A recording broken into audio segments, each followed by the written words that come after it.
senior citizen. Alam nyo, mula nung elementary, high school ako, hanggang sa college na ako'y nasa UP, ang problema, malawak na.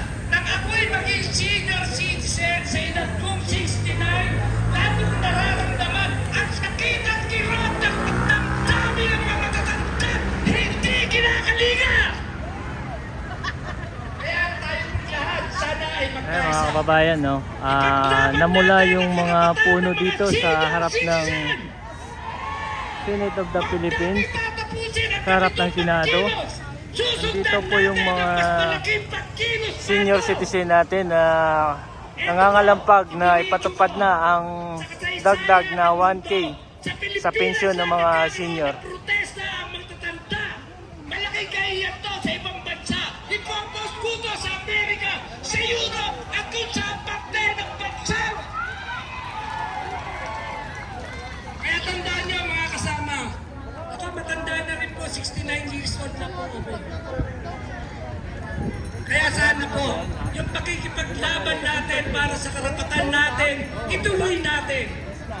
Sa mga kapulisan natin, meron din kayo mga brad na matatandaan, di ba?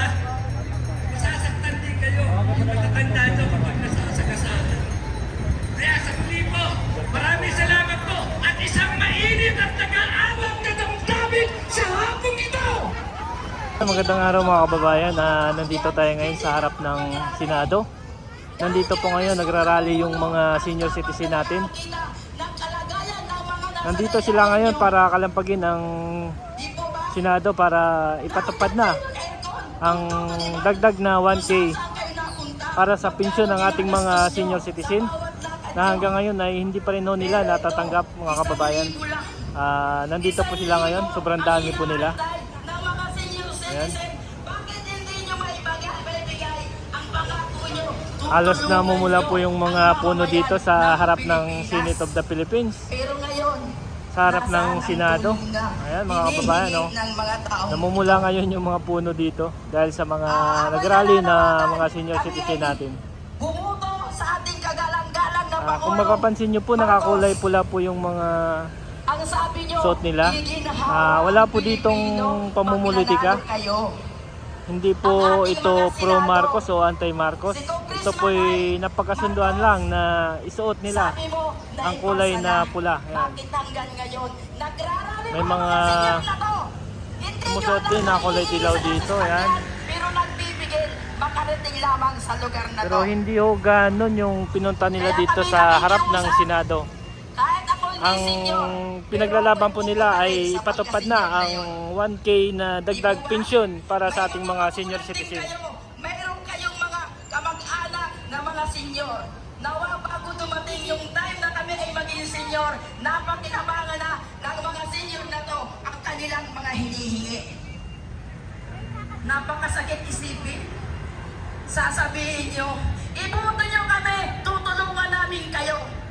Iboto nyo kami, tutulungan namin ang Pilipino. Iboto mo kami, lahat ng naririyan, tutulungan namin. Pero nasaan? Nasaan? Bakit nagrarally ang mga nanay at tatay, lulo natin, lula na naririto? Nasaan ang puso nyo? Sa mga Senado na dapat mag-aproba nito, hindi kami dapat magpangaawa, hindi kami dapat magrally sapagkat tungkulin nyo na tulungan mo ang mga senior na naririto. Maraming salamat po at yan lamang ang aking hinihiling. Nawa, tugunin nyo na. Permahan nyo na. Ngayon na. Now na. Salamat po sa lahat. Magandang tanghali, magandang hapon mga senior. Nawa pagpalain kayong lahat ng ating Panginoon at tumama pa ang inyong buhay upang makamtan nyo, makasama nyo pa ang iyong mga mahal sa buhay. Salamat po. God bless. Hello po! Isang magandang hapon ang pinaabot ko sa lahat ng senior na nandito na nagtsatsaga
tulungan nyo kami. Now na, kailangan na po namin ang pag-aproba at pagpasa ng Universal Social Pension. Hindi po ito para sa isang tao lamang, kundi para sa buong senior ng ating buong Pilipinas. Kaya po, sana po, kumakato kami sa inyong damdamin. Sana po ay mabuksan ang inyong puso na hindi na namin kailangang mag-rally o mag-prayer vigil para lang aprobahan ninyo ang Universal Social Pension. Mga kasenyor, nandito tayo upang magkaisa. Manalig tayo sa pamamagitan ng ating mahal na Poong Jesus Nazareno. Pagbibigyan tayo ng mga senador na pirma na Universal Social Pension now na. Mga senior, lahat kayo ay makikinabang dito. Yun lamang po.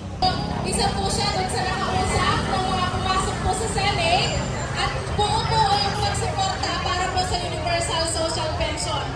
So kakaunti lang po tayo pero sana makita po nila na buo at sama-sama pa rin po tayo na nananawagan para po sa Universal Social Pension. Ano po? So marami po salamat sa tato mga nag-stay na mga nakatatanda po na